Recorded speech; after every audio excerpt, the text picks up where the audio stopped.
অর্থ বছরের ডায়াগ্রামে যে সময়টাতে আমরা যেটাকে বলি যে ফলের মৌসুম, সেই মৌসুমে আমরা যে মেলাটা করতে যাচ্ছি আমাদের কৃষি অধিদপ্তরের মাধ্যমে, কৃষি কর্মকর্তার কার্যালয়ের মাধ্যমে আমাদের কৃষি উদ্ভাবন মেলা। উদ্ভাবন শব্দটার মধ্যে যে জিনিসটা লুকিয়ে আছে সেটা হলো আমাদের নতুন কিছু আমরা যখন ব্যবহার করি, অর্থাৎ আমার একটা টেকনোলজি আছে, সেই টেকনোলজির মাধ্যমে আমার যখন আউটপুট, অর্থাৎ আমি সেটাকে যখন ব্যবহার করছি, ব্যবহার করে আমরা যে ফলটা পাবো সেই ফসলটা যদি ভিন্ন কিছু হয় সেটাকে আমরা কিন্তু উদ্ভাবন বলি। আমাদের কৃষিতে উদ্ভাবন তাহলে কিন্তু এর কোনো ব্যতিক্রম না। কৃষিতে উদ্ভাবন মানে হচ্ছে আমার এমন কোনো প্রযুক্তি, আমার এমন কোনো ব্যবস্থা যার মাধ্যমে আমরা আমাদের কৃষিতে নতুন কিছু উপকারিতা পাবো, নতুন কোনো তথ্য, নতুন কোনো উপকরণ, নতুন কোনো উপাদান আমাদের হাতে আসবে। সেটা হতে পারে সংখ্যাগত, সেটা হতে পারে আমাদের গুণগত দিক থেকে আমরা যদি উন্নয়নের দিকে এগিয়ে যাই, সেটা কিন্তু আমাদের কৃষিতে উদ্ভাবন।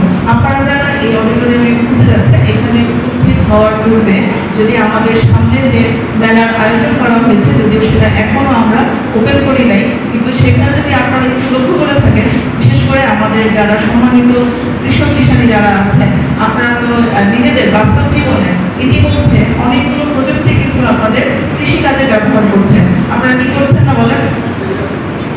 সবচেয়ে বেশি কোন জিনিসটা আপনারা ব্যবহার করেন? কৃষির ক্ষেত্রে কোন জিনিসটা আপনারা সবচেয়ে বেশি ব্যবহার করেন বলেন? নতুন যে প্রযুক্তি, সেই প্রযুক্তি বা নতুন উদ্ভাবন করলে কোন জিনিসটাকে আপনারা প্রথমেই বলবেন? কোন মেশিনের কথা বলবেন কি? নতুন কোনো মেশিন, ধান কাটার মেশিন, সেটা একবারে নামকরণ করা হয়েছে কম্বাইন হারভেস্টার। কিন্তু এই জিনিসটা আমরা কখন ব্যবহার করি? আমার জমিতে যখন আমি ধানের বীজ বপন করছি, সেই ধান চারা গাছ যখন বড় হয়ে যাচ্ছে, পরিপক্ক হচ্ছে, ধানের শীষ আসছে, ধান আসছে, তখন আমরা সেটাকে কাটার জন্য এই কম্বাইন হারভেস্টারটা ব্যবহার করছি। এটা কিন্তু আমাদের প্রযুক্তি ব্যবহারের একদম সর্বশেষ ধাপ এটাকে বলা যেতে পারে। শুরুটা আপনারা কোথা থেকে করেন? শুরুটা করতে হয় আমাদের আসলে মাটি প্রস্তুত করা থেকে, যেটা ইতিমধ্যে আমাদের সম্মানিত কৃষি কর্মকর্তা মহোদয় বলেছেন যে প্রযুক্তি হবে আমাদের মাটি, বীজ এবং অন্যান্য প্রযুক্তির সমন্বয়ে। তাহলে আমার প্রথমে যেটা তৈরি করতে হবে, আমার মাটিটা প্রস্তুত করতে হবে। কিন্তু এই মাটির ব্যাপারে আমরা কি সচেতন? মাটির ব্যাপারে আপনারা বলেছেন যে আপনারা সচেতন, কিন্তু আমাদের বাস্তবতা, আমাদের কর্মক্ষেত্র বলে যে মাটির ব্যাপারে আমরা সবচাইতে বেশি অসচেতন। মাটির উপরে আমরা সবচাইতে বেশি অত্যাচারী। একটা মাটির যে রেস্ট নেওয়ার প্রয়োজন হয়, মানুষের মতো তারও যে বিশ্রামের প্রয়োজন হয়, এই ধারণাটুকু আমাদের অধিকাংশ যারা আমরা কৃষির সাথে জড়িত, যারা আমরা মাটি নিয়ে কাজ করি, আমরা কিন্তু সেটা মাথায় রাখি না।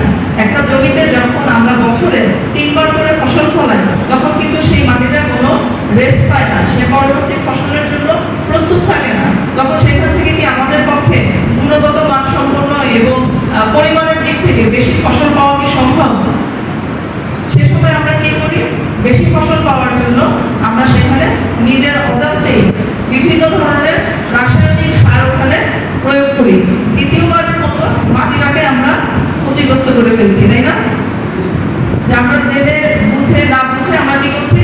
ইচ্ছে মতো রাসায়নিক সার সেখানে দিয়ে দিচ্ছি। যেখানে আমার জমিটাকে আমি রক্ষণই করলাম না, তার উপরে ওখানে আমরা রাসায়নিক সার দিয়ে সেই জমিটাকে আরো খারাপ বানিয়ে ফেললাম। তাহলে আমার প্রথম যে উদ্ভাবনের প্রস্তুতি, সেই প্রস্তুতির জায়গাতে কিন্তু আমরা পিছিয়ে গেলাম। এইভাবে কিন্তু প্রথম ধাক্কাতেই আমরা অনেকটা দূরে সরে যাই, আমাদের ভালো ফসল থেকে, ভালো ফলন থেকে আমরা দূরে সরে যাই। এই সম্পর্কে যে জানাশোনা আছে সেটা আপনাদের মাঠ পর্যায়ের কর্মীদের মাধ্যমে আমাদের কৃষকদের মাঝে আপনারা ছড়িয়ে দিবেন যে একটা বীজ আমরা কিভাবে সুন্দরভাবে সংরক্ষণ করতে পারি। এবং সেখানে আমরা বীজ সংরক্ষণের জন্য যে ঘর দেখেছিলাম, যেভাবে ঘর তৈরি করা হয়েছিল, সেটা কিন্তু খুব ব্যয়বহুল না।